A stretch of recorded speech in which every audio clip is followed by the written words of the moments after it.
রাজনীতি যখন প্রবল হয়ে অস্থির, তখন প্রশ্ন ওঠে কারা কিভাবে চালাচ্ছে দৃশ্যপট।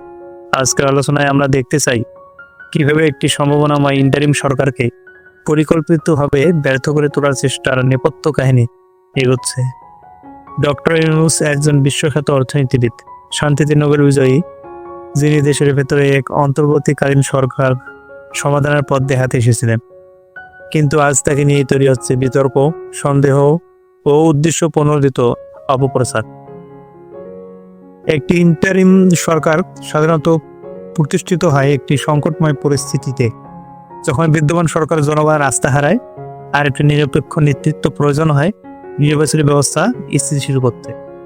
ডক্টর ইউনূসের প্রস্তাব ছিল এমনই এক মধ্যবর্তী সমাধান, যেখানে দল নিরপেক্ষ, দক্ষ ও আন্তর্জাতিকভাবে গ্রহণযোগ্য ব্যক্তিদের নিয়ে গঠিত হবে একটি ছোট ও কার্যকর প্রশাসন।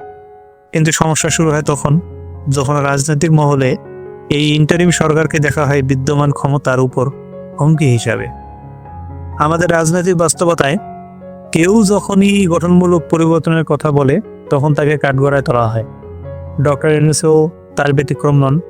তাকে ঘিরে প্রথমে তৈরি করা হলো বিশ্বাসযোগ্যতা প্রশ্ন।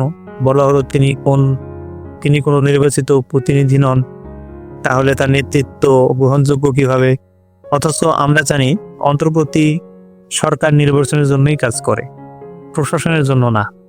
এরপর বলা হলো উনি বিদেশি চক্রান্তের অংশ, অথচ তার দীর্ঘ আন্তর্জাতিক পরিচিতি ও সম্মান এখন তাকে বিপদে ফেলেছে। আন্তর্জাতিক গ্রহণযোগ্যতার জন্য দেশের অভ্যন্তরেই সন্দেহের জায়গা হয়ে গেছে। তাকে লক্ষ্য করে একযোগে মিডিয়া প্রচারণা চালানো হচ্ছে, সোশ্যাল মিডিয়া থেকে মূলধারার সংবাদ মাধ্যমে। তার পুরনো বক্তব্যের খণ্ডাংশ তুলে ধরা হচ্ছে।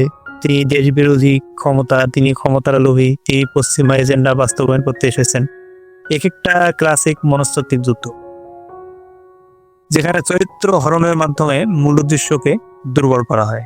প্রশ্ন হলো, এই ধরনের মনস্তাত্ত্বিক আক্রমণ কারা চালাচ্ছে? তারা কেন এতটা আতঙ্কিত যে একজন বিকল্প চিন্তার মানুষ সামনে এলে তাদের ভীত কেঁপে ওঠে? যে কোনো ব্যক্তি বা উদ্যোগ যখন শক্তিশালী রূপরেখা নিয়ে সামনে আসে, তখন তা ব্যর্থ করে তোলার চেষ্টা প্রথমেই আনা হয় বিভ্রান্তি, তারপর তৈরি হয় বিভাজন। ডক্টর ইউনূসের প্রস্তাবিত সরকার নিয়ে প্রথমে বিভ্রান্তি ছড়ানো হলো।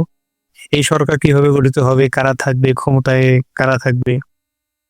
তারপর সৃষ্টি হলো বিভাজন, কে সমর্থন করছে আর কে করছে না। ফলে সমাজ ও রাজনৈতিক অঙ্গনে মতভেদ বেড়ে গেল। এর ফলে ইন্টারিম গঠনের জায়গাটা ফোকাস থেকে সরে গিয়ে বিতর্কের কেন্দ্রে চলে আসে ব্যক্তি ডক্টর ইউনূস নিজে। পরিকল্পনাটি নয়, আক্রমণের লক্ষ্য হয়ে ওঠেন তিনি। আমরা ইতিহাসে বহুবার দেখেছি, যখন কেউ গঠনমূলক বা মধ্যপন্থার সমাধান নিয়ে আসে, তখনই তাকে টার্গেট করা হয়। উদাহরণ হিসেবে নেওয়া যেতে পারে ডক্টর কামাল হোসেনের 2018 সালের নির্বাচনের সময়কাল উদ্বেগ। তিনি চেয়েছিলেন একটি বিশ্বাসযোগ্য ও গ্রহণযোগ্য নির্বাচনী প্ল্যাটফর্ম গড়তে, কিন্তু অল্প সময়েই সেই প্রয়াসকে দুর্বল করে ফেলা হয় নানা বিভ্রান্তি ও মিডিয়া আক্রমণের মাধ্যমে।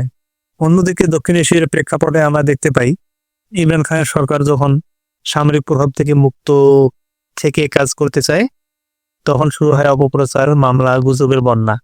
এই ধরনের পরিস্থিতি নতুন কিছু নয়। প্রশ্ন হচ্ছে, এই অপারেশনগুলো কারা চালায়? কারা চায় জনগণ কোনো বিকল্প দেখতে না পাক? শেষ কথা হলো, ব্যক্তি ইউনূস না, বরং এই প্রশ্নটা গুরুত্বপূর্ণ। আমরা কি সত্যি একটি গণতান্ত্রিক, দায়বদ্ধ ও গ্রহণযোগ্য ব্যবস্থার দিকে যাচ্ছি, নাকি আমরা বারবার একই ভুলের পুনরাবৃত্তি করছি?